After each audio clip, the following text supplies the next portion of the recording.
Area నుంచి కూడా చాలా మంది స్టూడెంట్స్ వస్తారు. వాళ్ళు అక్కడే చదువుకొని ఉంటారు, ఇంజనీరింగ్ చేస్తారు, కానీ వాతావరణంలో అంత మనకి నాలెడ్జ్కి ఎక్స్పోజ్ అయ్యేది లేకపోతే ఓన్లీ టెక్స్ట్ బుక్ నాలెడ్జ్కి కన్ఫర్మ్ అయిపోతారు, ఇంత వరల్డ్లీ నాలెడ్జ్ ఉండదు. అలాంటి వాళ్ళు వచ్చినప్పుడు మీ వైపు నుంచి ఏ కైండ్ ఆఫ్ గైడెన్స్ ఉంటుంది, వాళ్ళకి భరోసా ఎలా క్రియేట్ చేస్తారు మీరు? మేము ఆల్మోస్ట్ అబౌట్ మా కౌన్సిలింగ్ టీమ్ అయితే అరౌండ్ ఒక 5 years ఎక్స్పీరియన్స్ కౌన్సిలర్స్ ఉన్నారు మన దగ్గర. బ్యాక్ ఎండ్ టీమ్ అయితే మినిమం ఒక 2-3 years ఎక్స్పీరియన్స్డ్ ఏది బ్యాక్ ఎండ్ టీమ్ పర్సన్స్ ఉన్నారు.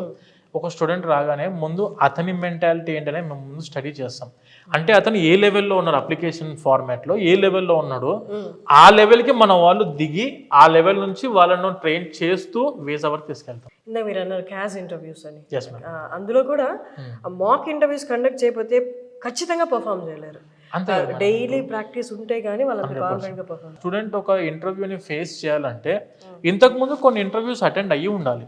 ఇప్పుడు మనం ఒక ఫైనల్ డెస్టినేషన్ కింద ఇది అనుకున్నాం.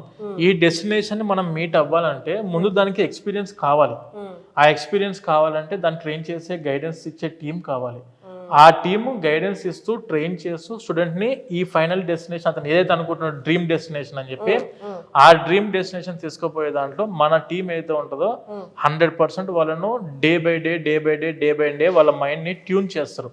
ఇప్పుడు మనము ఒక యూనివర్సిటీ ఆఫ్ ఈస్ట్ లండన్కో కోవెంట్రీ యూనివర్సిటీకో వెళ్దాం అనుకుంటున్నాం. ఈ universities for example cash interviews conduct చేస్తున్నాయి.